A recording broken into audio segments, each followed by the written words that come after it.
ராஜேஷ், தற்பொழுது மயிலாடுதுறை சம்பவத்தை குறிப்பிட்டு எதிர்க்கட்சித் தலைவர் எடப்பாடி பழனிசாமியின் கண்டன அறிக்கை என்ன? கூடுதல் விவரங்களை பதிவு செய்யலாம். மயிலாடுதுறை அருகே சாராய விற்பனைக்கு தட்டி கேட்ட 2 இளைஞர்கள் படுகொலை செய்யப்பட்டுள்ளதாக காலை முதலே செய்திகள் வண்ணம் இருக்கின்றன. இதற்கு அரசியல் கட்சி தலைவர்கள் பலரும் தங்களது கண்டனத்தை தெரிவித்த வண்ணம் இருக்கிறார்கள்.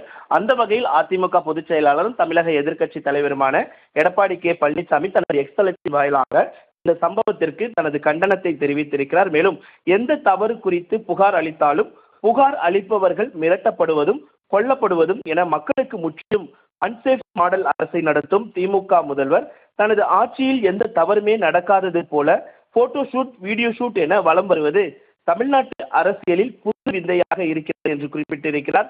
மேலும் ஸ்டாலினுக்கு போட்டோ ஷூட்டிற்கு அரிதாரம் பூசிக்கொள்வதில் இருக்கும் கவனம், தனக்குத்தானே புகழ்ந்து கொள்ள இருக்கும் ஆர்வம் என்றைக்காவது ஆட்சி நடத்துவதில் இருந்தது உண்டா என்று அவர் கேள்வி எழுப்பியிருக்கிறார்.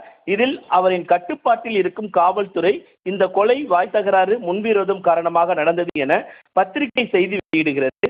வழக்கை விசாரிப்பதற்கு முன்னமே காவல்துறையே தீர்ப்பை எழுதுவதுதான் ஸ்டாலின் மாடலா என அவர் கேள்வி எழுப்பியிருக்கிறார். மேலும் இளைஞர்கள் கொலையின் காரணத்தை தீர விசாரிப்பதுடன் தொடர்புள்ளோர் மீது கடுமையான சட்ட நடவடிக்கை எடுக்க வேண்டும் என ஸ்டாலின் மாடல் திமுக அரசை வலியுறுத்துகிறேன் என்று குறிப்பிட்டிருக்கிறார். மேலும் விளம்பரங்களில் மட்டும் இருக்கும் கவனத்தை மக்கள் பணியில் சிறிதாவது செலுத்துமாறு முதலமைச்சர் அவர்களை கேட்டுக்கொள்கிறேன் என்று அவர் குறிப்பிட்டிருக்கிறார்.